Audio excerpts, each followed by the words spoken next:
ನಮಸ್ಕಾರ. ಈ ದಿನ .ಕಾಮ್‌ನ ಮುಖಾಮುಖಿ ಕಾರ್ಯಕ್ರಮಕ್ಕೆ ಆತ್ಮೀಯ ಸ್ವಾಗತ. ನಾನು ಶ್ರೀರಾಜ್ ಉತ್ವಾಡಿ. ರೈಲ್ವೆ ಇಲಾಖೆಯ ಕೆಲವೊಂದು ಹುದ್ದೆಗಳ ಮುಂಬಡ್ತಿ ಮತ್ತು ನೇಮಕಾತಿ ವಿಷಯಕ್ಕೆ ಸಂಬಂಧಪಟ್ಟ ಹಾಗೆ ಪ್ರಾದೇಶಿಕ ಭಾಷೆಯನ್ನ ಕಡೆಗಣನೆ ಮಾಡಲಾಗಿದೆ. ಕನ್ನಡ ಭಾಷೆಯನ್ನ ನಿರಾಕರಣೆ ಮಾಡಿ ಕನ್ನಡ ಪರೀಕ್ಷಾರ್ಥಿಗಳಿಗೆ ಮೋಸ ಮಾಡಲಾಗಿದೆ, ಅನ್ಯಾಯ ಮಾಡಲಾಗಿದೆ ಅನ್ನುವಂಥದ್ದನ್ನ ಮುಂದಿಟ್ಟುಕೊಂಡು ಪರೀಕ್ಷಾರ್ಥಿಗಳೆಲ್ಲರೂ ಕೂಡ ಈಗ ಒಂದು ಸಭೆಯನ್ನ ಮಾಡುವುದರ ಮುಖೇನವಾಗಿ ನಾಳೆ ನಡೆಯುವಂತಹ ಪರೀಕ್ಷೆಯನ್ನ ವಿರೋಧಿಸುವಂತಹ, ಖಂಡಿಸುವಂತಹ ಕೆಲಸಕ್ಕೆ ಮುಂದಾಗಿದ್ದಾರೆ. ಇದಕ್ಕೆ ಸಂಬಂಧಪಟ್ಟ ಹಾಗೆ ವಿಷಯಗಳನ್ನ ಮಾತನಾಡುವುದಕ್ಕೆ, ಯಾವ ರೀತಿಯಲ್ಲಿ ಖಂಡಿಸುವುದಕ್ಕೆ ಮುಂದಾಗ್ತಾ ಇದ್ದಾರೆ, ಯಾವ ರೀತಿಯಾಗಿ ಕೇಂದ್ರ ರೈಲ್ವೆ ಇಲಾಖೆಯನ್ನ ಪ್ರಶ್ನಿಸುವುದಕ್ಕೆ ಪರೀಕ್ಷಾರ್ಥಿಗಳು ಮುಂದಾಗಿದ್ದಾರೆ ಅನ್ನುವ ಎಲ್ಲ ವಿಷಯಗಳಿಗೆ ಸಂಬಂಧಪಟ್ಟ ಹಾಗೆ ಇವತ್ತು ನಮ್ಮ ಜೊತೆಗೆ ಮಾತನಾಡುವುದಕ್ಕೆ ಅರುಣ್ ಜಾವಗಲ್, ಕನ್ನಡ ಪರ ಹೋರಾಟಗಾರರು ನಮ್ಮ ಜೊತೆಗೆ ಜಾಯಿನ್ ಆಗ್ತಾ ಇದ್ದಾರೆ. ಸರ್, ಕಾರ್ಯಕ್ರಮಕ್ಕೆ ಆತ್ಮೀಯ ಸ್ವಾಗತ ತಮಗೆ. ಧನ್ಯವಾದಗಳು. ರೈಲ್ವೆ ಇಲಾಖೆ ವಿಷಯಕ್ಕೆ ಸಂಬಂಧಪಟ್ಟ ಹಾಗೆ ಅನೇಕ ಪರೀಕ್ಷೆಗಳ ವಿಷಯಕ್ಕೆ ಸಂಬಂಧಪಟ್ಟ ಹಾಗೆ ಈ ಹಿಂದೆಯೂ ಕೂಡ ನಾವು ಅನೇಕ ಬಾರಿ ಗಮನಿಸಿದ್ದೀವಿ. ಪರೀಕ್ಷೆಯ ವಿಷಯಕ್ಕೆ ಸಂಬಂಧಪಟ್ಟ ಹಾಗೆ, ಭಾಷೆಯ ವಿಷಯಕ್ಕೆ ಸಂಬಂಧಪಟ್ಟ ಹಾಗೆ, ಟ್ರಾನ್ಸ್ಲೇಷನ್ ವಿಷಯಕ್ಕೆ ಸಂಬಂಧಪಟ್ಟ ಹಾಗೆ ಇತ್ತೀಚೆಗಷ್ಟೇ ನಾವು ಗಮನಿಸಿದ್ವಿ. KPSC ಎಕ್ಸಾಮ್ಗಳಲ್ಲೂ ಕೂಡ ಕನ್ನಡ ಟ್ರಾನ್ಸ್ಲೇಷನ್ ವಿಷಯಕ್ಕೆ ಸಂಬಂಧಪಟ್ಟ ಹಾಗೆ ಬಹಳ ದೊಡ್ಡ ಪ್ರಮಾದ ಆಗಿರೋದನ್ನು ಕೂಡ ನಾವು ಗಮನಿಸಿದ್ವಿ. ಈಗ ಕೇಂದ್ರದಿಂದ ನಡೆಯುವಂತಹ ರೈಲ್ವೆ ಇಲಾಖೆಯ ಪರೀಕ್ಷೆಯಲ್ಲೂ ಕೂಡ ಕನ್ನಡಕ್ಕೆ ಅವಕಾಶಗಳನ್ನು ಕೊಡಬೇಕಿತ್ತು. 1992 ಇಂದ ಅದೊಂದು ಜಾರಿಗೆ ಇತ್ತು. ಆದರೂ ಕೂಡ ಈಗ ಉನ್ನತ ಹುದ್ದೆಗಳಿಗೆ ನೇಮಕಾತಿ ಮತ್ತು ಮುಂಬಡ್ತಿ ಹೊಂದುವಂತಹ ಪರೀಕ್ಷೆ ಬರೆಯುವುದಕ್ಕೆ ಮುಂದಾಗಿರುವಂತಹ ಪರೀಕ್ಷಾರ್ಥಿಗಳಿಗೆ ಒಂದು ರೀತಿಯಲ್ಲಿ ಅನ್ಯಾಯ ಆಗಿದೆ, ಸ್ಪಷ್ಟವಾಗಿ ಗೊತ್ತಾಗ್ತಾ ಇದೆ. ಈ ವಿಷಯಕ್ಕೆ ಸಂಬಂಧಪಟ್ಟ ಹಾಗೆ ಕನ್ನಡ ಪರ ಹೋರಾಟಗಾರರು ಬಹಳ ದೊಡ್ಡ ಮಟ್ಟದಲ್ಲಿ ಹೋರಾಟಕ್ಕೆ ಮುಂದಾಗಿದ್ದಾರೆ. ನೀವು ಕೂಡ ಅದರ ಪಾಲುದಾರರು. ಇದಕ್ಕೆ ಸಂಬಂಧಪಟ್ಟ ಹಾಗೆ ಏನ್ ಹೇಳೋದಕ್ಕೆ ಬಯಸ್ತೀರಿ ಅರುಣ್ ಅವರೇ? ಸರ್, ಮೊದಲನೇದಾಗಿ ರೈಲ್ವೆ ಅನ್ನೋದೇನಿದೆಯಲ್ಲ, ಕರ್ನಾಟಕದ ರೈಲ್ವೆ ಅಂತ ತಗೊಂಡಾಗ ಇದು 1950ರವರೆಗೂ ಕರ್ನಾಟಕದ ಬಹುಭಾಗದ ಏನು ರೈಲ್ವೆ ಹಳಿಗಳಿದೆ, ರೈಲ್ವೆ ಇದೇನಿದೆ ಅದು ಮೈಸೂರು ರೈಲ್ವೆ ಅಡಿಯಲ್ಲಿ ಬರ್ತಾ ಇತ್ತು. ಆ ಮೈಸೂರು ರೈಲ್ವೆ ಅಡಿನಲ್ಲೇ ಸಾವಿರಾರು ಕಿಲೋಮೀಟರ್ ಅಷ್ಟು ರೈಲು ಹಳಿ ಆಗಾಗಲೇ ಇತ್ತು. ಅದನ್ನ 1950ರಲ್ಲಿ ಭಾರತೀಯ ರೈಲ್ವೆ ಜೊತೆಗೆ ವಿಲೀನ ಮಾಡ್ಕೊಂಡ್ಮೇಲೆ ಅದು ನಮಗೆ ಮೈಸೂರು ರೈಲ್ವೆ ಇರೋದೇ ಮರ್ತೋಯ್ತು. ಅಂದ್ರೆ ಕನ್ನಡಿಗರು ಕಟ್ಟಿದ ರೈಲ್ವೆ ಇದು, ಕನ್ನಡಿಗರೇ ಕಟ್ಟಿದ ರೈಲ್ವೆ. ಬರೀ ಮೈಸೂರು ರಾಜ್ಯದಲ್ಲ, ಕನ್ನಡ ನಾಡದಲ್ಲಿ ಬೇರೆ ಬೇರೆ ರಾಜ್ಯಗಳು ಸಹ ಇತ್ತು ಮೈಸೂರು ರಾಜ್ಯದ ತರಾನೇ. ಅಲ್ಲೆಲ್ಲ ಸಹ ಬೇರೆ ಬೇರೆ ಕನ್ನಡಿಗರು ಸೇರಿ ಒಟ್ಟಾಗಿ ಕಟ್ಟಿದ್ದ ರೈಲ್ವೆ ಅದು. ನಾವು ಒಂದು 70 ವರ್ಷದಿಂದ ಅದರ ಮೇಲಿನ ಹಿಡಿತವನ್ನ ಕಳ್ಕೊಂಡ್ವಿ. ಅದಾದ್ಮೇಲೆ ಬಹಳಷ್ಟು ಮೊದಲಿನಿಂದನೂ ಕನ್ನಡಿಗರಿಗೆ ಪ್ರಾಮುಖ್ಯತೆ ಸಿಗ್ಬೇಕು, ಕನ್ನಡಕ್ಕೆ ಪ್ರಾಮುಖ್ಯತೆ ಸಿಗ್ಬೇಕು ಅನ್ನೋದು ಕೂಗು ಕೇಳಿಸ್ತಾನೆ ಇದೆ. ಕನ್ನಡಿಗರು ದನಿ ಎತ್ತಾನೆ ಇದೀವಿ. 2008 ಸಮಯದಲ್ಲಿ ನೈಋತ್ಯ ರೈಲ್ವೆನಲ್ಲಿ ಸುಮಾರು 4,000 ಹುದ್ದೆಗಳನ್ನ ಅನೌನ್ಸ್ ಮಾಡ್ತಾರೆ, ಡಿ ಗ್ರೂಪ್ ಹುದ್ದೆಗಳು. ಆ ಡಿ ಗ್ರೂಪ್ ಹುದ್ದೆಗಳಿಗೆ ಸುಮಾರು ಒಂದು 7ನೇ ಕ್ಲಾಸ್ 8ನೇ ಕ್ಲಾಸ್ ಓದಿರೋರು ಪರೀಕ್ಷೆ ಬರೀಬಹುದು ಅಂತ ಇರುತ್ತೆ. ಅದರಲ್ಲಿ ಹಿಂಗಿರುತ್ತೆ ಅಂದರೆ ನಿಯಮಗಳು, ಅಪ್ಲಿಕೇಶನ್ನ ಹಿಂದಿ ಇಂಗ್ಲಿಷ್ನಲ್ಲಿ ಫಿಲ್ ಮಾಡಬೇಕು ಅಂತ ಇರುತ್ತೆ, ಮತ್ತೆ ಎಕ್ಸಾಮ್ನ ಹಿಂದಿ ಇಂಗ್ಲಿಷಲ್ಲಿ ಮಾತ್ರ ಕೊಡ್ತೀವಿ ಅನ್ನೋದು ಸಹ ಹೇಳಿರ್ತಾರೆ. ಅದರ ವಿರುದ್ಧ ಕರ್ನಾಟಕ ರಕ್ಷಣಾ ವೇದಿಕೆಯಿಂದ ದೊಡ್ಡ ಮಟ್ಟದ ಹೋರಾಟ, ಸುಮಾರು 1 ವರ್ಷಗಳ ಕಾಲ ದೊಡ್ಡ ಹೋರಾಟ ನಡೆಯುತ್ತೆ. ಪರೀಕ್ಷೆಗಳನ್ನ ನಿಲ್ಲಿಸ್ತಾರೆ. ಅದಾದ್ಮೇಲೆ ಬಿಹಾರಿಗಳು ಯಾರು ಬಿಹಾರದಿಂದ ಸ್ಪೆಷಲ್ ಟ್ರೈನ್ಗಳಿಂದ ಬಿಟ್ಟಿರ್ತಾರೆ 2008-9 ಆ ಸಮಯದಲ್ಲಿ ಈ ಎಕ್ಸಾಮ್ಸ್ಗೆ ಅಂತ, ಆ ರೈಲಲ್ಲಿ ಬಂದವ್ರನ್ನೆಲ್ಲ ರೈಲಲ್ಲೇ ವಾಪಸ್ ಕಳಿಸ್ತಾರೆ. ಸೊ ಇದು 1 ವರ್ಷ ಆದಮೇಲೆ ರೈಲ್ವೆ ಇಲಾಖೆ ಕನ್ನಡದಲ್ಲಿ ನಡ್ಸಕ್ಕೆ ಆಗ್ತಾ ಇಲ್ಲ ಅನ್ನೋ ಕಾರಣಕ್ಕೋಸ್ಕರ ಪರೀಕ್ಷೆಯನ್ನ ನಿಲ್ಲಿಸುತ್ತೆ. ಯಾಕೆಂದ್ರೆ ರಕ್ಷಣಾ ವೇದಿಕೆ ಅದನ್ನ ಬಿಡ್ತಾ ಇರಲ್ಲ ಎಕ್ಸಾಮ್ ನಡೆಸೋದಕ್ಕೆ, ಹಾಗಾಗಿ ಅದನ್ನ ಸ್ಟಾಪ್ ಮಾಡುತ್ತೆ. ಅದಾದ್ಮೇಲೆ 2011ರಲ್ಲಿ ಭಾರತ ಸರ್ಕಾರದವರು ಒಂದು ನಿಯಮವನ್ನ ಅನೌನ್ಸ್ ಮಾಡ್ತಾರೆ. ಅದೇನಂದ್ರೆ ರೈಲ್ವೆ ಎಕ್ಸಾಮ್ನ ಏನು ಹಿಂದಿ ಮತ್ತು ಇಂಗ್ಲಿಷ್ನಲ್ಲಿ ಮಾತ್ರ ಇತ್ತು, ಅದನ್ನ ಮುಂದಿನ ದಿನದಲ್ಲಿ ಬೇರೆ ಭಾಷೆಗಳಲ್ಲೂ ನಡೆಸ್ತೀವಿ ಅನ್ನೋ ಒಂದು ನಿಯಮವನ್ನ ಅನೌನ್ಸ್ ಮಾಡ್ತಾರೆ 2011ರಲ್ಲಿ. ಅದು 2000 ನೀವು ಮಾತಾಡ್ಬೇಕಾದ್ರೆ 1992ರಿಂದಲೂ ಇತ್ತು ಅಂತ ಹೇಳಿದ್ರಿ, ಅದು ಇರಲಿಲ್ಲ. 2011ರಲ್ಲಿ ಮೊದಲ ಬಾರಿಗೆ ಅನೌನ್ಸ್ ಮಾಡ್ತಾರೆ, ಕನ್ನಡ ಸೇರಿದಂತೆ ಬೇರೆ ಬೇರೆ ಭಾಷೆಗಳಲ್ಲೂ ಸಹ ನಾವು ರೈಲ್ವೆ ಪರೀಕ್ಷೆಯನ್ನ ಕೊಡ್ತೀವಿ ಅಂತ. ಈ ರೈಲ್ವೆ ಪರೀಕ್ಷೆ ಕನ್ನಡದಲ್ಲಿ ಕೊಡಬೇಕು ಅನ್ನೋದು ಕನ್ನಡಿಗರ ಬಹುಮುಖ್ಯವಾದ ಹಕ್ಕೊತ್ತಾಯ. ಅಂದ್ರೆ ಬರೀ ಕನ್ನಡದಲ್ಲದೆ ಹಿಂದಿಯೇತರ ಪ್ರಾದೇಶಿಕ ಭಾಷೆಗಳಿಗೆ ಪ್ರಾಧಾನ್ಯತೆ ಕೊಡಬೇಕು ಅಂತ 1992 ಇಂದ ಇತ್ತು ಅನ್ನೋದನ್ನ ನಾನು ಹೇಳಿದೆ. 2000 ನಾವು ಹೇಳಿದಾಗೆ ಅದು ಕರ್ನಾಟಕದ ಒಂಥರ ಆ ವಿಚಾರದಲ್ಲಿ ಮುಂದಾಳತ್ವ ವಹಿಸಿತ್ತು ಅಂತಾನೆ ಅದು ಹೇಳ್ಬೇಕಾಗತ್ತೆ. ಯಾಕೆಂದ್ರೆ ಕರ್ನಾಟಕದಲ್ಲಿ ಏನು ಈ ಒಂದು ಒತ್ತಾಯ ದೊಡ್ಡದಾಗಿ ಬೆಳೆಯುತ್ತೆ ಕನ್ನಡದಲ್ಲಿ ಕೊಡಬೇಕು ಅಂತ, ಅದೇ ತರಹ ಅದೇ ಸಮಯಕ್ಕೆ ಮಹಾರಾಷ್ಟ್ರದಲ್ಲೂ ಇದೇ ಒಂದು ಹಕ್ಕೊತ್ತಾಯ ಬರುತ್ತೆ, ತಮಿಳುನಾಡಿನಲ್ಲೂ ಬರುತ್ತೆ. ಸೊ ಬೇರೆ ಬೇರೆ ರಾಜ್ಯಗಳಿಗೂ ಸಹ ಕರ್ನಾಟಕ ಪ್ರೇರಣೆ ಆಗುತ್ತೆ.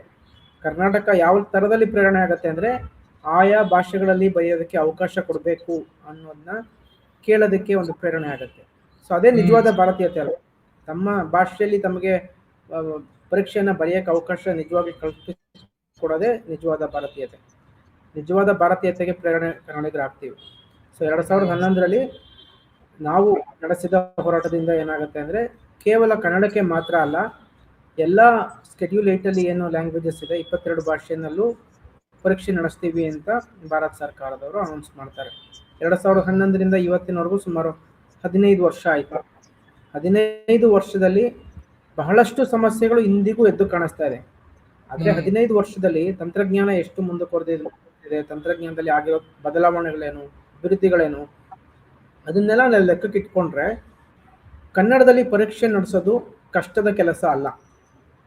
ನಾವು ದೂರದ ಗೂಗಲ್, ದೂರದ ಫೇಸ್ಬುಕ್, ದೂರದ ಆಪಲ್ ಕಂಪನಿಯವರು ಕನ್ನಡದಲ್ಲಿ ಎಲ್ಲದನ್ನೂ ಕೊಡ್ತೀವಿ ಅನ್ನೋ ಮಟ್ಟಕ್ಕೆ ಬೆಳೆದಿರ್ಬೇಕಾದ್ರೆ, ಅಥವಾ ಇವತ್ತಿನ AI ತಂತ್ರಜ್ಞಾನ ಅಂತ ತಗೊಂಡ್ರೆ AI ನಲ್ಲಿ ಹೊಸ ಜನರೇಟಿವ್ AI ವಿಚಾರದಲ್ಲಿ ಓಪನ್ AI ಆಗ್ಬೋದು, ಜೆಮಿನಿ ಆಗ್ಬೋದು, ಈ ತರ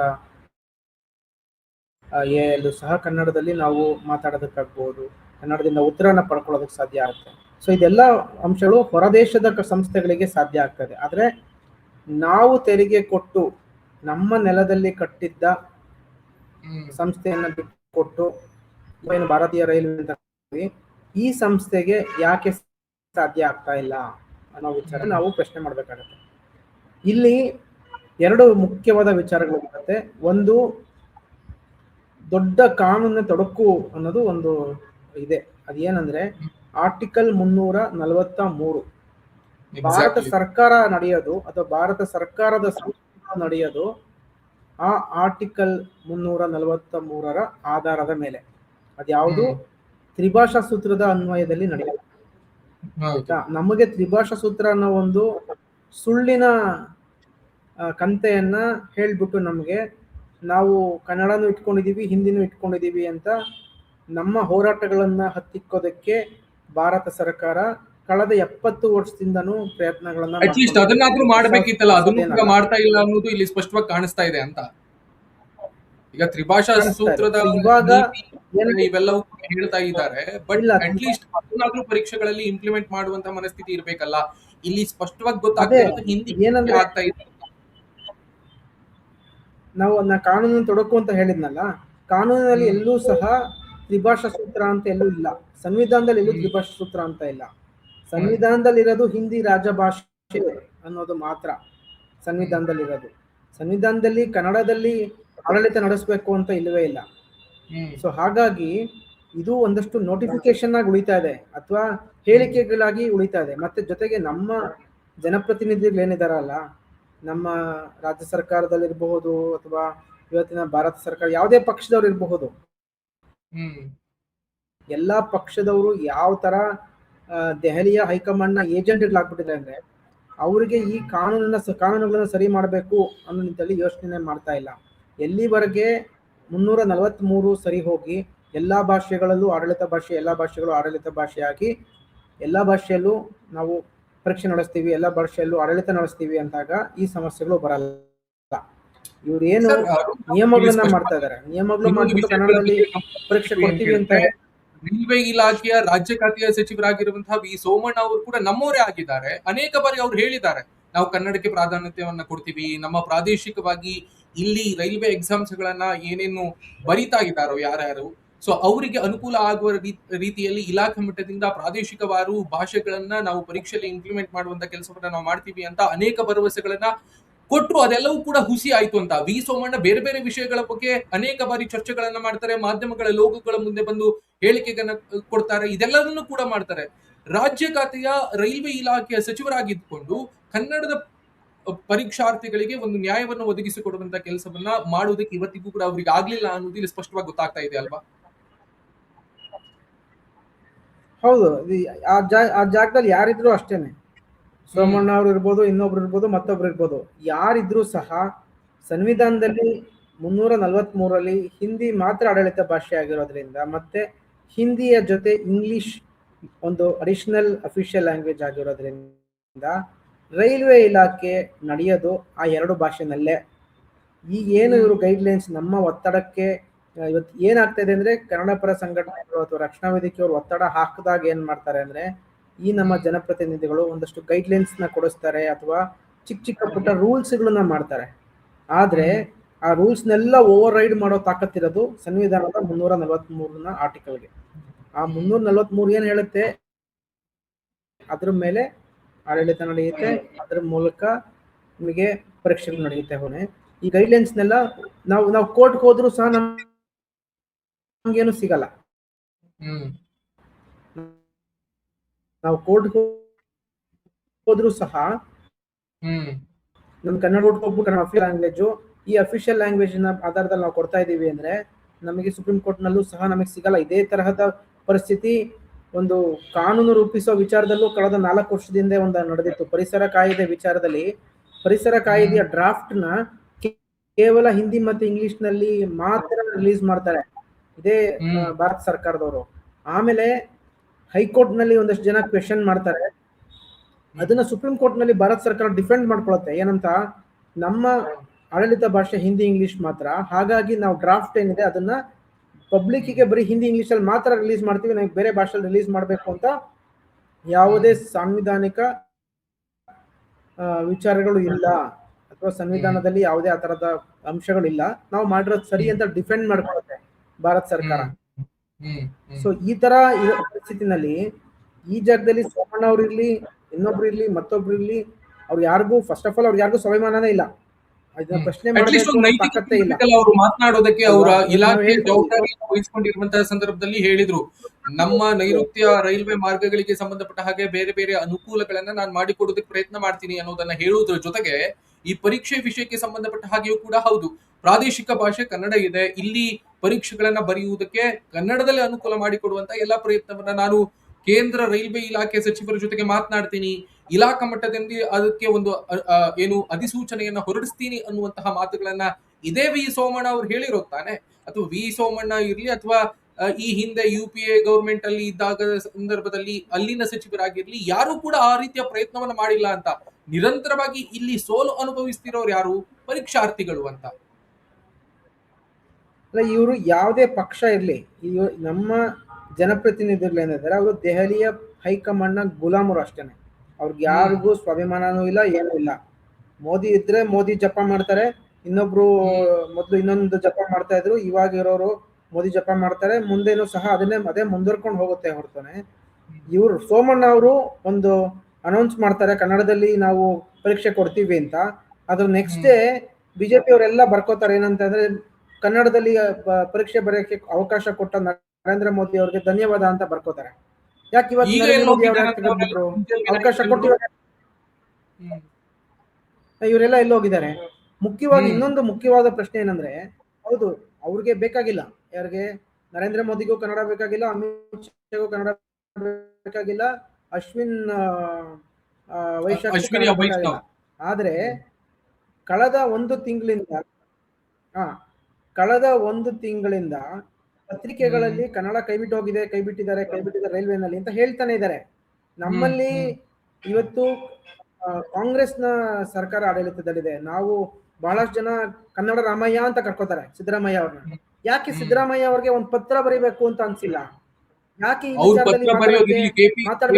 ಎಕ್ಸಾಮ್ಸ್ಗಳಲ್ಲಿ ಎಷ್ಟು ಮಟ್ಟಿಗೆ ಅವಾಂತರ ಆಗ್ತಿದೆ ಅನ್ನೋದ್ರ ಬಗ್ಗೆ ನಿಮ್ಗೆ ಅರಿವಿದೆ ಅರುಣ್ ಜಾಗಲ್ ಅವರೇ?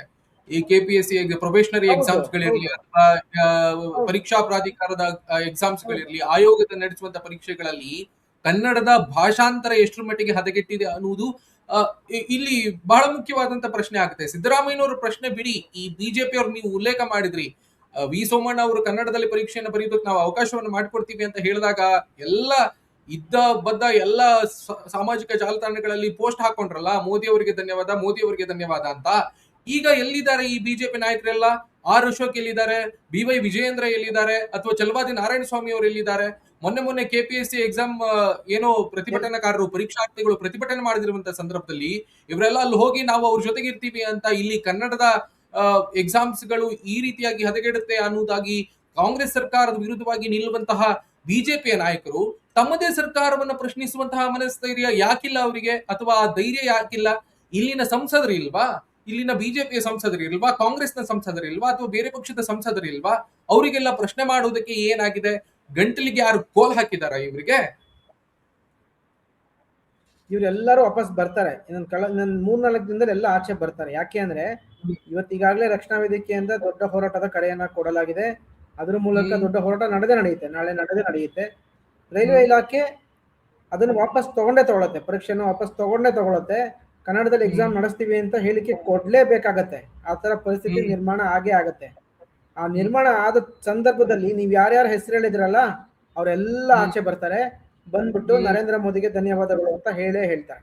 ಎಲ್ಲ ಪ್ರತಿಯೊಬ್ರು ಬಂದು ಹೇಳ್ತಾರೆ. ಧನ್ಯವಾದ ಹೇಳ್ಬೇಕಾಗಿರೋದು ಕನ್ನಡ ಪರ ಸಂಘಟನೆಗಳಿಗೆ ಹೊರತುನೆ ನರೇಂದ್ರ ಮೋದಿ ಅವ್ರಿಗೂ ಅಲ್ಲ, ಸಿದ್ದರಾಮಯ್ಯ ಅವ್ರಿಗೂ ಅಲ್ಲ. ಯಾಕೆಂದ್ರೆ ಅವರಿಬ್ರು ಈ ತಮ್ಮ ಕೆಲಸದಿಂದ ಅವರು ಏನಂತಾರೆ, ತಾವು ಮಾಡಬೇಕಾದ ಕೆಲಸ ಏನಿತ್ತು ಅದನ್ನ ಇಬ್ರು ಮಾಡಿಲ್ಲ.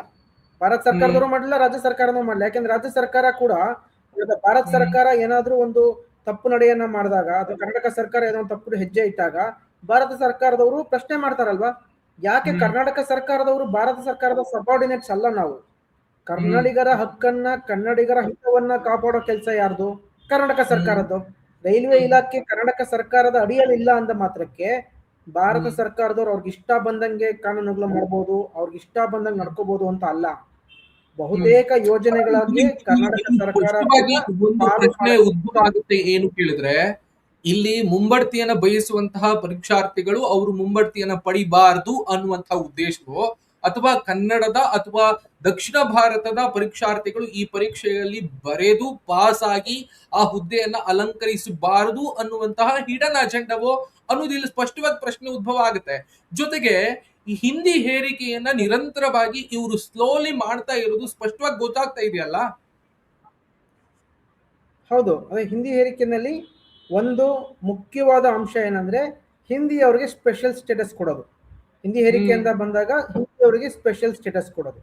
ಅದರಲ್ಲಿ ಮುಖ್ಯವಾಗಿ ಈ ಪರೀಕ್ಷೆಗಳು ಬರುತ್ತೆ. ಪರೀಕ್ಷೆಗಳು ಬಂದಾಗ ನೀವು ಯಾವುದೇ ಭಾರತ ಸರ್ಕಾರದ ಉದ್ಯೋಗ ಪರೀಕ್ಷೆಗಳನ್ನು ತಗೊಂಡಾಗ ಹಿಂದಿಲಿನಲ್ಲಿ ಕೊಡ್ತಾರೆ. ಆರ್ಟಿಕಲ್ 351 ಹೇಳ್ತಾರೆ, it shall be the duty of Indian government to promote Hindi ಅಂತ ಹೇಳ್ತಾರೆ. ಆರ್ಟಿಕಲ್ 351 ನಲ್ಲಿ. ಅಂದ್ರೆ ಭಾರತ ಸರ್ಕಾರ ಬರೀ ಹಿಂದಿ ಅವ್ರದಾ? ಭಾರತ ಸರ್ಕಾರದಲ್ಲಿ ನಮ್ ಪಾಲಿಲ್ವಾ? ನಾವು ಭಾರತೀಯರಲ್ವಾ? ನಮ್ದು ಭಾರತ ಸರ್ಕಾರ ಅಂದಾಗ ನಮ್ಮ ಭಾಷೆಯನ್ನ, ನಮ್ಮ ಜನರನ್ನ ಪ್ರಮೋಟ್ ಮಾಡೋದು ಕೂಡ ಭಾರತ ಸರ್ಕಾರದ ಕೆಲಸ ಆಗ್ಬೇಕಾಗಿತ್ತು. ಆದ್ರೆ 351 ಆಗ್ಬೋದು, 343 ಆಗ್ಬೋದು, ಎಲ್ಲೂ ಸಹ ಹಿಂದಿಯೇತರರನ್ನ ಗಣನೆಗೆ ತಗೊಳ್ಳಲ್ಲ. ಆ ಮೂಲಕ ಏನ್ ಮಾಡ್ತಾ ಇದಾರೆ ಅಂದ್ರೆ ಹಿಂದಿಯೇತರ ಜನರನ್ನ ಸೆಕೆಂಡ್ ಕ್ಲಾಸ್ ಸಿಟಿಸನ್ಸ್ ತರಾನೇ ನೋಡ್ತಾ ಇದಾರೆ. ನಮ್ಮ ಕೆಲ್ಸ ಏನಂದ್ರೆ, ನಾವು ಹಿಂದಿಯ ಜನಸಂಖ್ಯೆ ಜಾಸ್ತಿ ಆಗ್ತಾ ಇದೆ ಹಿಂದಿ ನಾಡಲ್ಲಿ. ಆ ಜನಸಂಖ್ಯೆ ಜಾಸ್ತಿ ಆಗಿರೋ ಜನರು ಬಂದ್ರೆ ನಾವು ನಮ್ಮ ಅವಕಾಶಗಳು ಅವರಿಗೆ ಬಿಟ್ಕೊಡೋದು ಒಂದು. ಇನ್ನೊಂದು, ಅವರ ಏಳಿಗೆಗೆ ನಾವು ತೆರಿಗೆ ಕಟ್ಟಿ ಸಾಯೋದು ಎರಡು. ನಮ್ಮನ್ನ ಅದಕ್ಕೋಸ್ಕರ ಇಟ್ಕೊಂಡಿದ್ದಾರೆ ಅಷ್ಟೇನೆ ಹೊರತು ಇಂಡಿಯಾದಲ್ಲಿ ಇನ್ಯಾವುದಕ್ಕೂ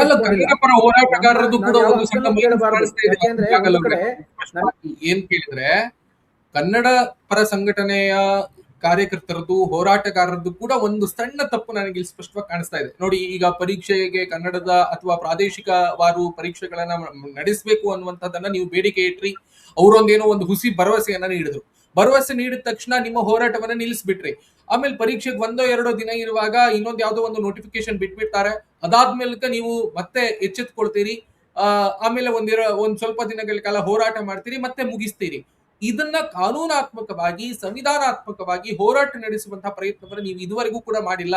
ಇದು ಬಹಳ ಸ್ಪಷ್ಟವಾಗಿ ಅವರು ನಿಮ್ಮನ್ನ ಹವಣಿಸೋದಕ್ಕೆ ಮಾಡ್ತಾ ಇರುವಂತಹ ಒಂದು ತಂತ್ರ, ಹಿಡನ್ ಅಜೆಂಡಾ, ಹಿಂದಿ ಹೇರಿಕೆಯ ಒಂದು ಉದ್ದೇಶ, ದುರುದ್ದೇಶ ಅನ್ನೋದು ಸ್ಪಷ್ಟವಾಗಿ ಗೊತ್ತಾಗ್ತಾ ಇದೆ ಅಂತ.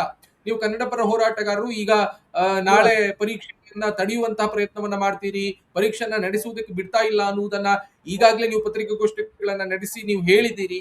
ಇದು ಇಷ್ಟು ಮಾತ್ರಕ್ಕೆ ಸಾಕ? ಕಾನೂನಾತ್ಮಕವಾಗಿ ಸರ್ಕಾರವನ್ನ ಮುಟ್ಟುವಂತ ಪ್ರಯತ್ನವನ್ನ ಕನ್ನಡ ಪರ ಸಂಘಟನೆಗಳು ಯಾವಾಗ ಮಾಡುತ್ತೆ? ಇವಾಗ ನೋಡಿ, ನಾನು ಹೇಳಿದ್ನಲ್ಲ, ಕನ್ನಡ ಪರ ಸಂಘಟನೆಗಳು ಯಾವುದು ಅಧಿಕಾರದಲ್ಲಿ ಇಲ್ಲ. ಕನ್ನಡ ಪರ ಹೋರಾಟಗಾರರು ಯಾರು ಅಧಿಕಾರದಲ್ಲಿ, ಇವತ್ತು ಅಧಿಕಾರದಲ್ಲಿ ಇರೋರು ಬಹಳಷ್ಟು ಜನ.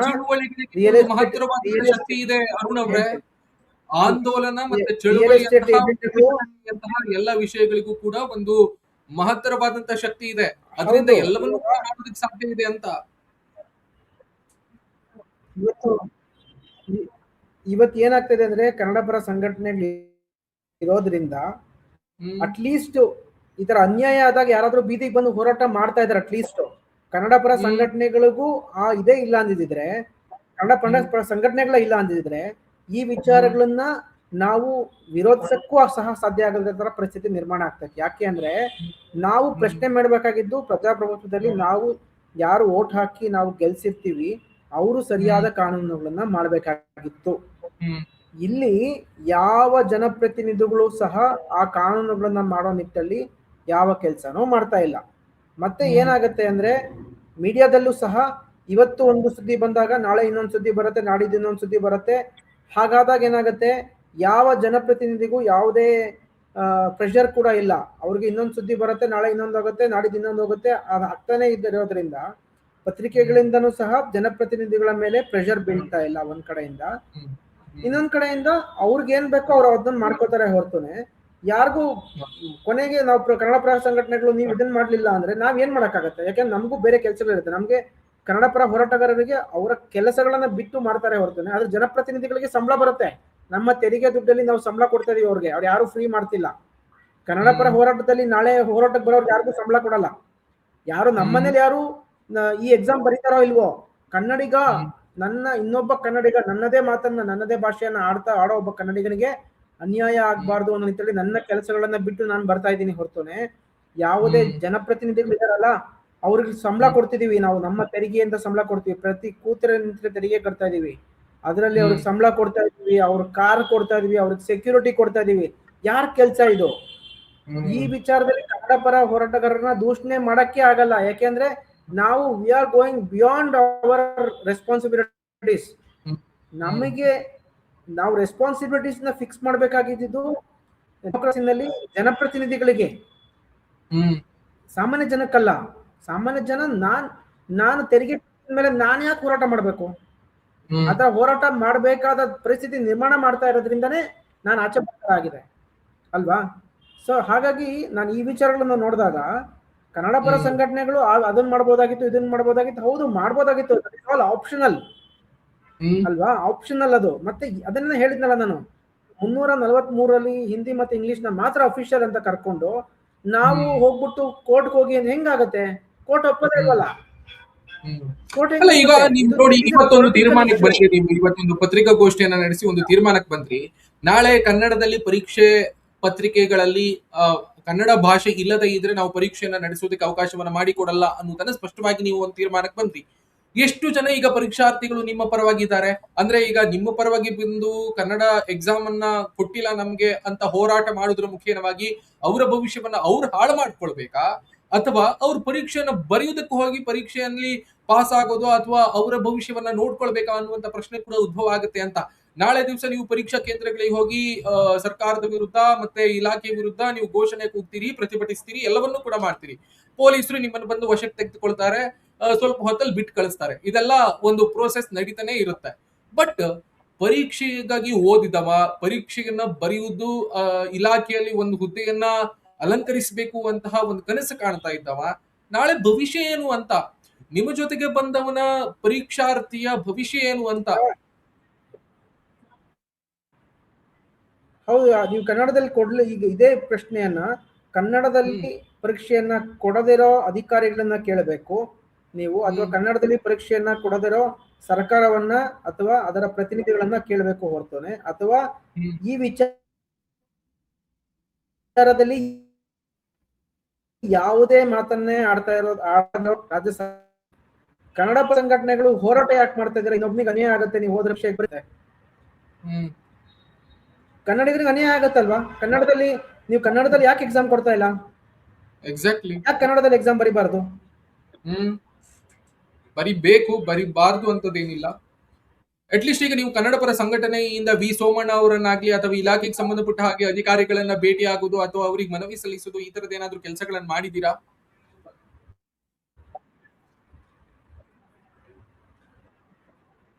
ಎಲ್ಲ ಮಾಡಿದೀವಿ. ಕಳೆದ ಒಂದು ತಿಂಗಳ ಹಿಂದೆ ಸಹ ನಾರಾಯಣಗೌಡರು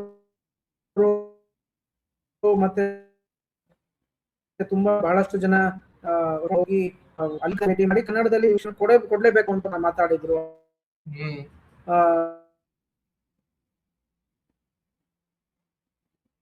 ಸೊ ಅವ್ರನ್ನ ಮಾತಾಡ್ಸ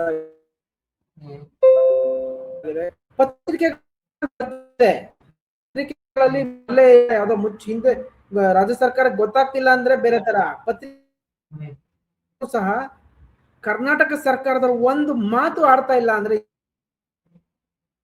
ಏನ್ ಅರ್ಥ ಇದ್ರದು? ಇವರಿಬ್ರು ಲಿಂಕ್ ಮಾಡ್ಕೊಂಡಿದಾರ?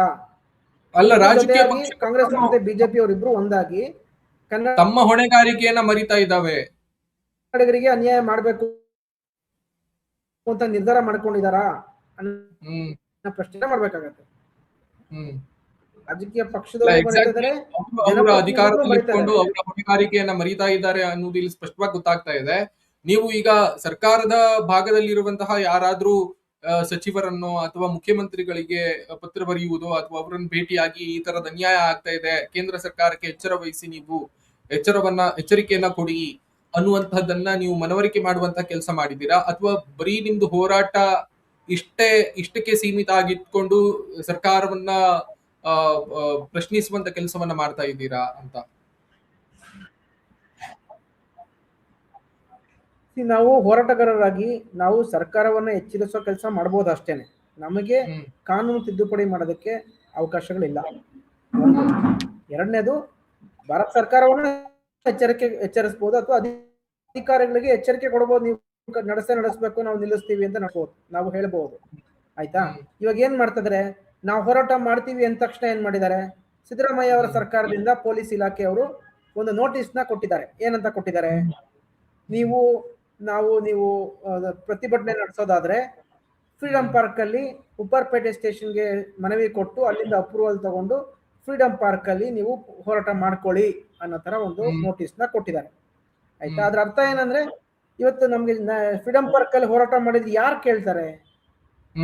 ಕನ್ನಡದ ಮಕ್ಕಳಿಗೆ ಅನ್ಯಾಯ ಆಗ್ತಾನೆ ಇರುತ್ತೆ, ಫ್ರೀಡಂ ಪಾರ್ಕ್ ಅಲ್ಲೇ ಇರ್ತೀವಿ ಹೊರತುನೆ ಸರ್ಕಾರದ ಮಟ್ಟದಲ್ಲಿ ನಿಜವಾಗ್ಲೂ ನಾನು ಹೇಳ್ದಂಗೆ ಕಳೆದ 1 ತಿಂಗಳಿಂದ ಅಷ್ಟು ವರದಿಗಳು ಬಂದರೂ ಸಹ ಅದರ ಬಗ್ಗೆ ಪ್ರತಿಕ್ರಿಯೆ ನೀಡದ ಸಿದ್ದರಾಮಯ್ಯನೇ ಇದಕ್ಕೆ ಮುಖ್ಯವಾದ ಕಾರಣ ಆಗ್ತಾರೆ.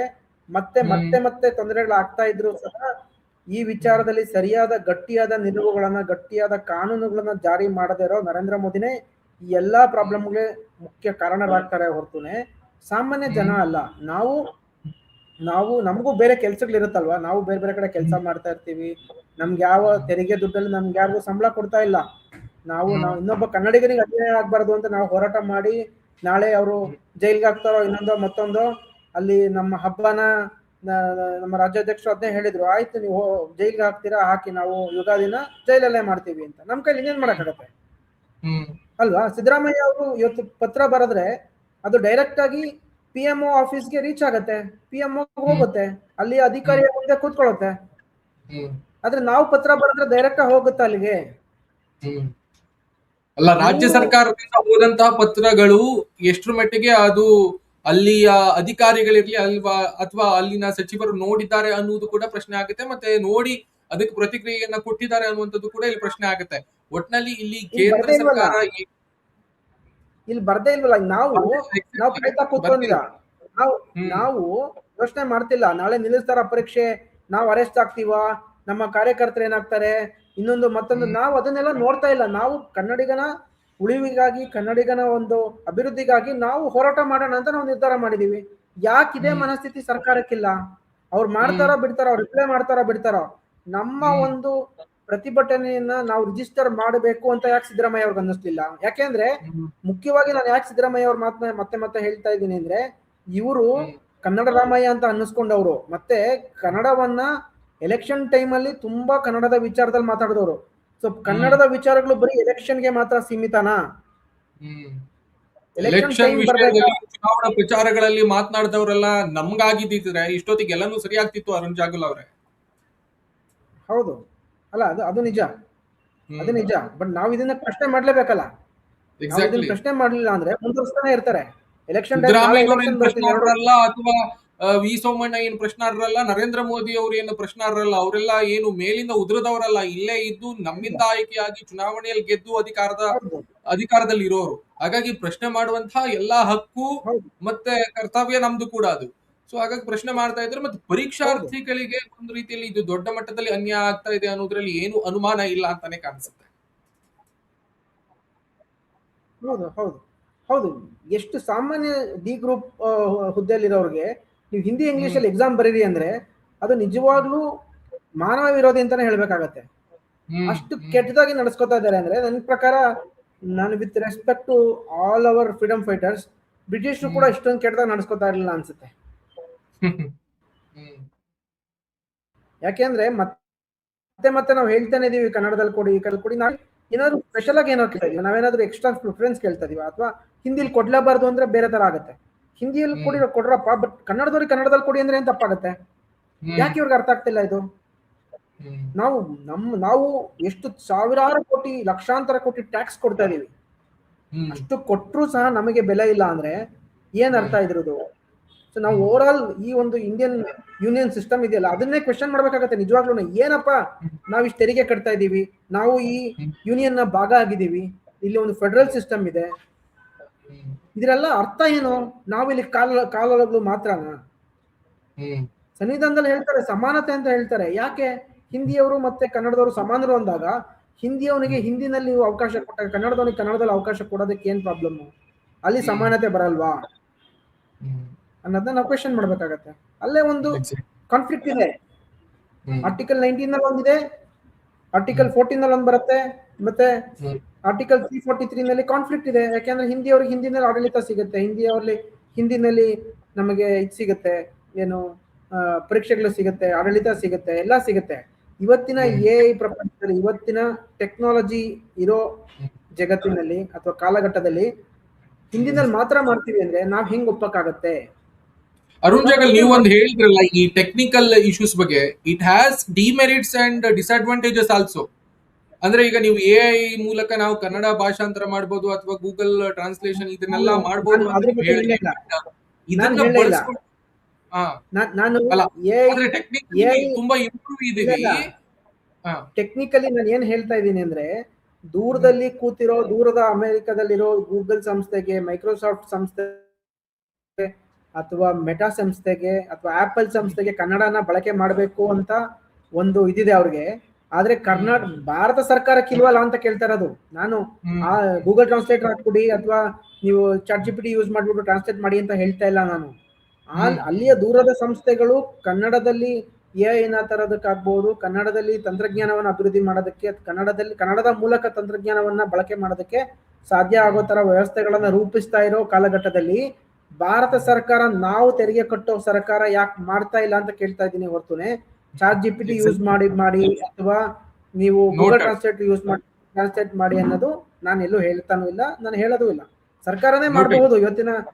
ಎಕ್ಸಾಕ್ಟ್ಲಿ. ಈಗ ಆಯೋಗಗಳು ನೋಡಿ, ಈಗ ಕನ್ನಡದ KPSC ಎಕ್ಸಾಮ್ಸ್ ಗಳಲ್ಲೇ ಕನ್ನಡ ಎಷ್ಟರ ಮಟ್ಟಿಗೆ ಏನು ವ್ಯಾಕರಣ ದೋಷ ಇರ್ಲಿ ಅಥವಾ ಶಬ್ದಗಳ ದೋಷ, ಇವೆಲ್ಲ ಎಷ್ಟರ ಮಟ್ಟಿಗೆ ನಾವು ಗಮನಿಸಿದ್ದೀವಿ ಇತ್ತೀಚೆಗೆ ನಡೆದಿರುವಂತಹ ಪರೀಕ್ಷೆಗಳಲ್ಲಿ ಅನ್ನೋದನ್ನ ನೋಡಿದ್ರೆ ನಾವು ದಂಗಾಗಿ ಹೋಗ್ತೀವಿ ಅಂತ. ಅಷ್ಟರ ಮಟ್ಟಿಗೆ ಇಲ್ಲಿ ಕನ್ನಡದಲ್ಲೇ ಇದ್ದುಕೊಂಡು ಕನ್ನಡದ ಪರೀಕ್ಷಾ ಆಯೋಗವೇ, ಪ್ರಾಧಿಕಾರವೇ ಇಷ್ಟರ ಮಟ್ಟಿಗೆ ತಪ್ಪು ಮಾಡುತ್ತೆ ಅನ್ನೋದಾದ್ರೆ, ಇನ್ನು ಕೇಂದ್ರದಿಂದ ನಡೆಸುವಂತಹ ಪರೀಕ್ಷೆಗಳು ಎಷ್ಟರ ಮಟ್ಟಿಗೆ ಅದು ಕನ್ನಡ ಹೋಗಿ ಬೇರೆ ಏನೋ ಆಗ ಹೋಗ್ಬಿಡುತ್ತೇನೋ ಅನ್ನುವಂತ ಪ್ರಶ್ನೆ ಕೂಡ ಉದ್ಭವ ಆಗುತ್ತೆ ಇಲ್ಲಿ ಅನ್ನೋದು ಇಲ್ಲಿ ಸ್ಪಷ್ಟವಾಗಿ ಗೊತ್ತಾಗುತ್ತೆ. ಒಟ್ನಲ್ಲಿ ಈ ಭಾಷಾಂತರ ಅಥವಾ ಪ್ರಾದೇಶಿಕ ಭಾಷೆಗಳಿಗೆ ಮಾನ್ಯತೆಯನ್ನ ನೀಡುವುದರ ಜೊತೆಗೆ ಅದು ಸರಿಯಾದ ಪ್ರಮಾಣದಲ್ಲಿ ಅಥವಾ ಸರಿಯಾದ ಮಟ್ಟಕ್ಕೆ ಅದು ಅನುಷ್ಠಾನ ಆಗಬೇಕು ಅನ್ನುವ ಚರ್ಚೆ ಮತ್ತು ವಾದವನ್ನ ನಾವು ಮುಂದಿಡಬೇಕು ಅನ್ನೋದು ಕೂಡ ಮುಖ್ಯ ಅಲ್ವಾ? ಅಲ್ಲ, ಮುಖ್ಯವಾಗಿ ನಾವು ಮೊದಲಿಗೆ ಒಂದು ಸರಿಪಡಿಸ್ಕೋಬೇಕಾಗಿದ್ದೇನೆಂದ್ರೆ, ನಾವೆಲ್ಲೂ ಸಹ ನಮ್ಮ ಭಾಷೆಯನ್ನ ಪ್ರಾದೇಶಿಕ ಭಾಷೆ ಅಂತ ಕರ್ಕೋಬಾರದು ಅಂತ ನನಗನ್ಸುತ್ತೆ. ಯಾಕೆಂದ್ರೆ ನಾವ್ ಎಲ್ಲಿವರೆಗೂ ಪ್ರಾದೇಶಿಕ ಭಾಷೆ ನಮ್ದು ಅಂತ ಹೇಳ್ತಾ ಇರ್ತೀವೋ ಅಲ್ಲಿವರೆಗೂ ನಮ್ಮನ್ನ ತುಳಿತಾನೇ ಇರ್ತಾರೆ. ನಮ್ಮ ಕನ್ನಡ ಕೂಡ ಒಂದು ಇಂಟರ್ನ್ಯಾಷನಲ್ ಲ್ಯಾಂಗ್ವೇಜ್. ಯಾಕೆಂದ್ರೆ ಕನ್ನಡಿಗರು ಬಹಳಷ್ಟು, ನಾವು ಭಾರತ ಒಕ್ಕೂಟ 70 ವರ್ಷದಿಂದ ಏನು ಭಾರತ ಒಕ್ಕೂಟ ಪ್ರಾರಂಭ ಆಯ್ತು, ಅದಕ್ಕೆ ಮುಂಚೆ ಬಹಳಷ್ಟು ಬೇರೆ ಬೇರೆ ದೇಶದ ಜೊತೆ ನಾವು ಸಂಪರ್ಕವನ್ನ ಸಾಧಿಸಿದೀವಿ, ವ್ಯವಹಾರಗಳನ್ನ ಮಾಡಿದೀವಿ. ನಾವು ನೋಡ್ದಂಗೆ ಪುಲಿಕೇಶ ಕಾಲದಿಂದನೂ ಬೇರೆ ಬೇರೆ ದೇಶಗಳ ಜೊತೆ ಕನ್ನಡಿಗರ ಸಂಬಂಧ ಇತ್ತು. ಕನ್ನಡದ ಮೂಲಕ ಮಾಡಿರ್ಬೋದು ಅಥವಾ ಬೇರೆ ಭಾಷೆಯ ಮೂಲಕ ಅವ್ರು ಮಾಡಿರ್ಬೋದು. ಆದ್ರೆ ಇವತ್ತಿನ ಕಾಲಘಟ್ಟದಲ್ಲಿ ಹೆಂಗಾಗಿದೆ ಅಂದ್ರೆ, ನಾನು ನಮ್ಮೂರಿಂದ ನಾವು ಸಿಂಗಾಪುರ್ಗೆ ಅಥವಾ ನಾವು ಇಂಡೋನೇಷ್ಯಾಗೆ ಹೋದ್ರೆ, ಇಂಡೋನೇಷ್ಯಾದಲ್ಲಿ ಹೋಗಿ ನಾವು ಕನ್ನಡ ಅನ್ನೋ ಒಂದು ಭಾಷೆ ಹೇಳಿದ್ರೆ ಕನ್ನಡ ಅಂದ್ರೆ ಏನು ಅಂತಾನೆ ಗೊತ್ತಿಲ್ಲ. 7 ಕೋಟಿ ಜನ ಮಾತಾಡ್ತೀವಿ ನಾವು ಕನ್ನಡನ. ಕನ್ನಡ ಅಂದ್ರೆ ಭಾಷೆ ಅನ್ನೋದೊಂದು ಅಂತ ಕೇಳ್ತಾರೆ. ಏನಕ್ಕೆ? ಭಾರತ ಸರ್ಕಾರದವರು ಬರೀ ಹಿಂದಿನ ಮಾತ್ರ ಭಾರತೀಯ ಭಾಷೆ ಅಂತ ಪ್ರೊಜೆಕ್ಟ್ ಮಾಡಿದ್ದಾರೆ. ಸೊ ಹಾಗಾಗಿ ಸಂಖ್ಯೆಯಲ್ಲಿ 7 ಕೋಟಿ ಜನಸಂಖ್ಯೆ ಇದ್ರೂ ಸಹ ಕನ್ನಡ ಅನ್ನೋದೊಂದು ಭಾಷೆ ಅನ್ನೋದು ಇಂಡೋನೇಷ್ಯಾ ಜನಕ್ಕೆ ಗೊತ್ತಿಲ್ಲ. ಲೆಕ್ಕ ಹಾಕೊಳ್ಳಿ. ನಾವು ನಮ್ಮ ಕನ್ನಡದ ರಾಜರು, ಕನ್ನಡದ ಸಾಮ್ರಾಜ್ಯಗಳು ಸಮುದ್ರ, ಬಹಳಷ್ಟು ಅರಬ್ಬಿ ಸಮುದ್ರ ಆಗ್ಬೋದು, ಬಹಳಷ್ಟು ಜಾಗಗಳನ್ನ ನಾವು ಕಂಟ್ರೋಲ್ ಮಾಡ್ತಾ ಇದ್ವಿ ಒಂದ್ ಟೈಮಲ್ಲಿ. ಆಯ್ತಾ? ಪೆಪ್ಪರ್ ಕ್ವೀನ್ ಅಂತ ಕರಿತಾ ಇದ್ರು. ಅವ್ರು ಪೋರ್ಚುಗೀಸ್ ಅವರೆಲ್ಲ ಬಂದು ಇದ್ ಮಾಡ್ತಾ ಇದ್ರು. ವ್ಯವಹಾರಗಳು ಇತ್ತು. ಕನ್ನಡದ ಬಹಳಷ್ಟು ಸಾಮ್ರಾಜ್ಯಗಳು ಬೇರೆ ಬೇರೆ ದೇಶದ, ದೂರದ ದೇಶಗಳ ಜೊತೆ ಸಂಪರ್ಕಗಳನ್ನು ಇಟ್ಕೊಂಡಿದ್ರು. ಇವತ್ ಯಾಕೆ ನಾವು ಹಿಂಗಾಗ್ಬಿಟ್ವಿ ಅಂದ್ರೆ, ನಾವು ಬಾವಿ ಒಳಗೆ ಕೂರಿಸ್ಕೊಂಡ್ಬಿಟ್ವಿ. ನಮ್ಮನ್ನ ಬಾವಿ ಒಳಗಡೆ ಹಾಕ್ಬಿಟ್ಟು ಪ್ರಾದೇಶಿಕ ನೀವು ಇಲ್ಲಿ ಮಾತ್ರ ಇರ್ಬೇಕು, ನೀವು ಆಚೆ ಬರಬಾರ್ದು ಅನ್ನೋ ತರ ಮಾಡಿದ್ರಿಂದ ನಮ್ಮನ್ನ ಎಲ್ಲಾ ಕಡೆನೂ ಲಿಮಿಟ್ ಮಾಡಿದ್ದಾರೆ ಅಂತ ಅನ್ಸುತ್ತೆ. ಸೊ ಅದರ ಹಿಂದೆ ದೊಡ್ಡ ಹುನ್ನಾರ ಇದೆ. ಅದರ ಹುನ್ನಾರ ಏನಂದ್ರೆ, Hindi is the only language ಅನ್ನೋ ತರ ಭಾರತ ಸರ್ಕಾರದವ್ರು ನಮ್ ದುಡ್ಡು ತಗೊಂಡು ಎಕ್ಸ್ಟರ್ನಲ್ ಅಫೇರ್ಸ್ ಮಿನಿಸ್ಟ್ರಿ ಕಡೆಯಿಂದ ಎಲ್ಲಾ ಕಡೆ ಪ್ರಮೋಷನ್ ಮಾಡ್ತಾರೆ ಬೇರೆ ಬೇರೆ ಭಾಷೆಯನ್ನ. ಎಲ್ಲೂ ಸಹ ಇಂಡಿಯಾದಲ್ಲಿ ಡೈವರ್ಸಿಟಿ ಇದೆ, ಇಂಡಿಯಾದಲ್ಲಿ ಬಹಳಷ್ಟು ಭಾಷೆ ಇದೆ ಅನ್ನೋದನ್ನ ಅಫಿಷಿಯಲ್ ಆಗಿ ಎಲ್ಲೂ ದೊಡ್ಡದಾಗಿ ಹೇಳೋದೇ ಇಲ್ಲ. ಎಲ್ಲಿ ಹೋದ್ರು ಅವ್ರು ಹೇಳೋದೇನಂದ್ರೆ ದೊಡ್ಡ ದುರಂತ ಅಂತ ಅನ್ಸುತ್ತೆ ಇದು ಸ್ಪಷ್ಟವಾಗಿ. ಒಟ್ನಲ್ಲಿ ಈ ಪರೀಕ್ಷೆಗಳ ಮೂಲಕವೂ ಕೂಡ ಹಿಂದಿ ಹೇರಿಕೆಯನ್ನ ಮಾಡುವುದಕ್ಕೆ ಬಿಜೆಪಿ ಸರ್ಕಾರ ಅಥವಾ ಕೇಂದ್ರ ಸರ್ಕಾರ ಸತತವಾಗಿ ಪ್ರಯತ್ನ ಮಾಡ್ತಾ ಇದೆ ಅನ್ನೋದು ಇಲ್ಲಿ ಸ್ಪಷ್ಟವಾಗಿ ಗೊತ್ತಾಗ್ತಾ ಇದೆ. ಅಂತಿಮವಾಗಿ ನಿಮ್ಮ ಹೋರಾಟದ ರೂಪುರೇಷೆಗಳ ಬಗ್ಗೆ ಒಂದಿಷ್ಟು ವಿವರ ನೀಡೋದಾದ್ರೆ ಅರುಣ್ ಅವರೇ. ನಾಳೆ ಒಂದು ಏನಂದ್ರೆ, ಬೆಂಗಳೂರಿನಲ್ಲೂ ಹೋರಾಟ ಇದೆ, ಜೊತೆಗೆ ಹುಬ್ಬಳ್ಳಿ ಧಾರವಾಡದಲ್ಲೂ ಸಹ ದೊಡ್ಡ ಮಟ್ಟದ ಹೋರಾಟ ಇದೆ. ನಮಗೆ ಗೊತ್ತಾಗಿರೋ ಮಾಹಿತಿ ಪ್ರಕಾರ 2 ಕಡೆ ಪರೀಕ್ಷೆಗಳು ನಡೀತಾ ಇದೆ ಅಂತ ಹೇಳ್ತಾ ಇದ್ದಾರೆ. ಆ 2 ಪರೀಕ್ಷೆಗಳನ್ನ ನಾವು ನಿಲ್ಲಿಸಬೇಕು ಅಂತ ನಿರ್ಧಾರ ಮಾಡಿದ್ದೀವಿ. ಮತ್ತೆ ನಮ್ಮ ರಾಜ್ಯಾಧ್ಯಕ್ಷರು ಕೂಡ ಎಲ್ಲ ನಮ್ಮ ಕಾರ್ಯಕರ್ತರಿಗೆ ಕರೆ ಕೊಟ್ಟಿದ್ದಾರೆ. ಕರೆ ಕೊಟ್ಟು ಏನೇ ಆದ್ರೂ ಸಹ, ನಾವು ಜೈಲಿಗೆ ಹಾಕಿದ್ರು ಸಹ ನಾವು ಕನ್ನಡಕ್ಕೋಸ್ಕರ ಜೈಲಿಗೆ ಹೋಗಕ್ಕೆ ಸಿದ್ಧ ಇದ್ದೀವಿ. ಹಬ್ಬನ ಜೈಲಲ್ಲಿ ಆಚರಿಸಿದ್ರು ಪರವಾಗಿಲ್ಲ, ಕನ್ನಡಿಗರ ಹಿತ ಮುಖ್ಯ ಅನ್ನೋ ಕಾರಣಕ್ಕೋಸ್ಕರ ನಾವು ಹೋರಾಟಕ್ಕೆ ಇಳಿತೀವಿ. ಪೊಲೀಸ್ ಇಲಾಖೆ, ಸಿದ್ದರಾಮಯ್ಯ ಅವರ ಪೊಲೀಸ್ ಇಲಾಖೆ ಈಗಾಗಲೇ ನೋಟಿಸ್ ಕೂಡ ಜಾರಿ ಮಾಡಿದೆ. ಯಾರು ನೋಟಿಸ್ ಕೊಟ್ಟರು ಸಹ ಸಿದ್ದರಾಮಯ್ಯ ಅವರು ಮತ್ತೆ ನರೇಂದ್ರ ಮೋದಿ ಅವರು ಇಬ್ರು ಸಹ ನಿಂತ್ಕೊಂಡು ಒಟ್ಟಾಗಿ ಕನ್ನಡಿಗರಿಗೆ ಅನ್ಯಾಯ ಮಾಡಕ್ ಹೊರಟರು ಸಹ ನಾವು ಕರ್ನಾಟಕ ರಕ್ಷಣಾ ವೇದಿಕೆ ಹೋರಾಟ ಮಾಡುತ್ತೆ. ಕರ್ನಾಟಕ ರಕ್ಷಣಾ ವೇದಿಕೆ ಕನ್ನಡಿಗರ ಹಿತ ಕಾಯೋ ನಿಟ್ಟಲ್ಲಿ ಕೆಲಸಗಳನ್ನ ಮಾಡುತ್ತೆ. ಇಲಾಖೆ ಈ ಪ್ರಾದೇಶಿಕವಾರು ಅಥವಾ ಕನ್ನಡ ಭಾಷೆಗೆ ನ್ಯಾಯ ಒದಗಿಸ್ಲಿ ಮತ್ತು ಈ ಪರೀಕ್ಷೆಗಳೆಲ್ಲವೂ ಕೂಡ ಯಾರ್ಯಾರು ಪರೀಕ್ಷಾರ್ಥಿಗಳಿದ್ದಾರೆ ಅವರಿಗೆ ಅವರದ್ದೇ ಭಾಷೆಯಲ್ಲಿ ಪರೀಕ್ಷೆಗಳನ್ನ ಬರೆದು ಉನ್ನತ ಹುದ್ದೆಗಳನ್ನ ಅಲಂಕರಿಸುವಂತ ಅವಕಾಶವನ್ನ ಮಾಡಿಕೊಡ್ಲಿ ಅನ್ನೋದೇ ಈ ದಿನದ ಉದ್ದೇಶ ಆಗಿದೆ. ಇಷ್ಟೊತ್ತು ನಮ್ಮ ಜೊತೆಗೆ ಮುಖಾಮುಖಿಯಲ್ಲಿ ಇದ್ದು ಮಾತನಾಡಿ ನಿಮ್ಮ ಅಭಿಪ್ರಾಯವನ್ನ ಹಂಚಿಕೊಂಡಿರೋದಕ್ಕೆ ಅತ್ಯಂತ ಪ್ರೀತಿಯ ಧನ್ಯವಾದಗಳು ಸರ್. ನಮಸ್ಕಾರ. ಇದಾಗಿತ್ತು ಈ ಹೊತ್ತಿನ ಈ ದಿನ .com ನ ಮುಖಾಮುಖಿ. ಮತ್ತೊಂದು ಕಾರ್ಯಕ್ರಮದೊಂದಿಗೆ ನಿಮ್ಮ ಮುಂದೆ ಹಾಜರಾಗ್ತೀನಿ.